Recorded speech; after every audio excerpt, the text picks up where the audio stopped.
بہت اچھے ہو کر بھی آپ کسی کے لیے اچھے نہیں ہو سکتے، کیونکہ کہیں برے بنا دیے جاؤ گے یا پھر کہیں برے ثابت کر دیے جاؤ گے۔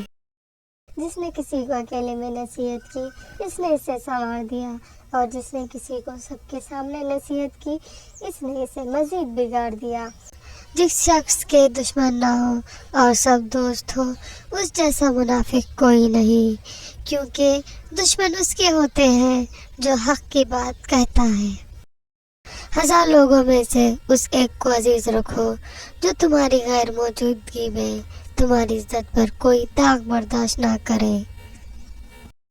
ساری دنیا کے سارے لوگ تجھے اپنے فائدے کے لیے چاہتے ہیں، صرف تیرا رب ہی تجھے تیرے فائدے کے لیے چاہتا ہے۔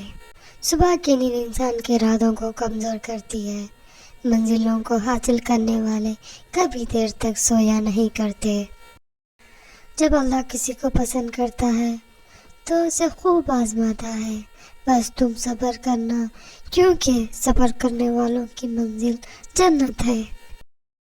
ایمان اور حیا 2 ایسے پرندے ہیں کہ اگر ان میں سے ایک اڑ جائے تو دوسرا خود ہی اڑ جاتا ہے۔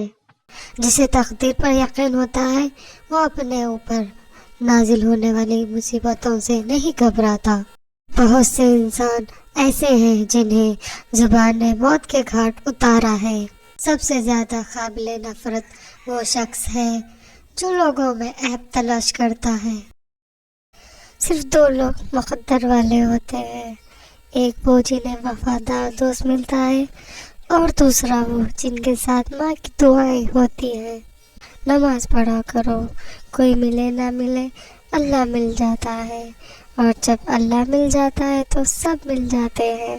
کبھی کسی کو دکھ مت دو، کیونکہ معافی مانگ لینے پر بھی دل میں درد باقی رہتا ہے، جس طرح دیوار میں سے کیل نکالنے پر سوراخ باقی رہتا ہے۔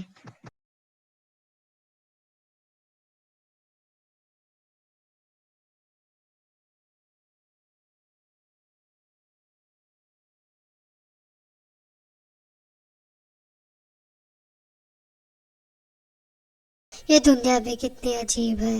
ایماندار کو بے وقوف، بے ایمان کو عقل مند، اور بے حیا کو خوبصورت کہتی ہے۔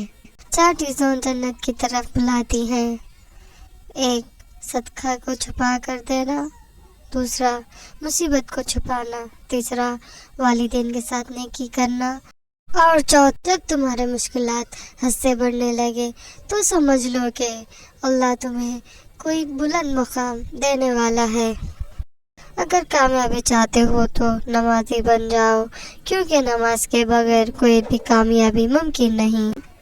کم کھانے میں صحت ہے، کم بولنے میں سمجھداری ہے، اور کم سونا عبادت ہے۔